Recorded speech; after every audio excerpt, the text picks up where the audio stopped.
Le rendez-vous sport des clubs gardois sur Radio RG30 avec Dorian du Total Sport Média, c'est Actu Sport. Bonjour à toutes et à tous et bienvenue dans la chronique Actu Sport sur Radio RG30. Et tout d'abord, je souhaitais vous passer une excellente année 2022, qu'elle soit riche en passion, en émotions dans les différents clubs, où que vous soyez, où que vous nous écoutez également. Et on va débuter ce début d'année par les Crocos nîmois du hockey qui se déplaçaient chez les Rapaces de Gap, un match où les hommes de Raphaël Facchini sont passés au travers avec une équipe de Rapaces qui a volé dans les plumes d'un croco. C'est assez rare, mais ça arrive. Avec une défaite 5-0, ce match n'aura pas reflété la fin de la première partie où les Crocos avaient remporté leur match 12-0 à la patinoire de Nîmes. Il faudra bien évidemment continuer à persévérer, à travailler pour les hommes de Raphaël Facchini dans ce championnat de Détroit.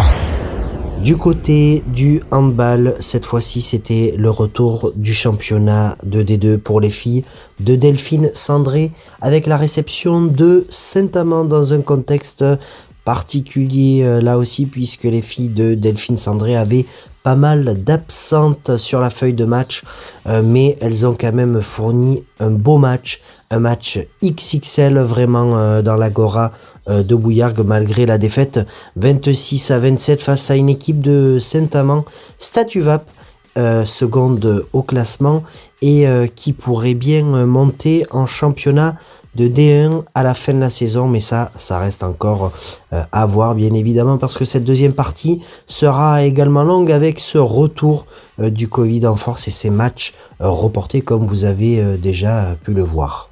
Du côté de la pré-nationale masculine, du côté du petit village d'Aramon, avec la réception de Montpellier et un derby forcément.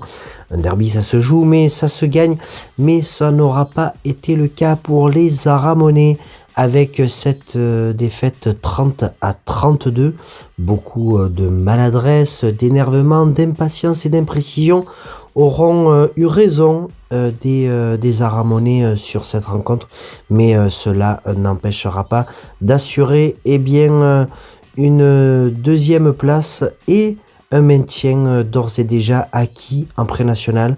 Il y aura une accession possible en National 3, mais le chemin sera encore bien long, donc on suivra bien évidemment ça de très près.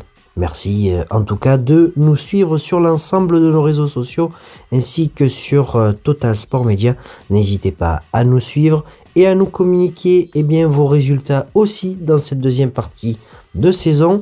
On s'en fera évidemment le plaisir d'en évoquer les quelques lignes. Merci à tous et à très vite sur Radio RG30.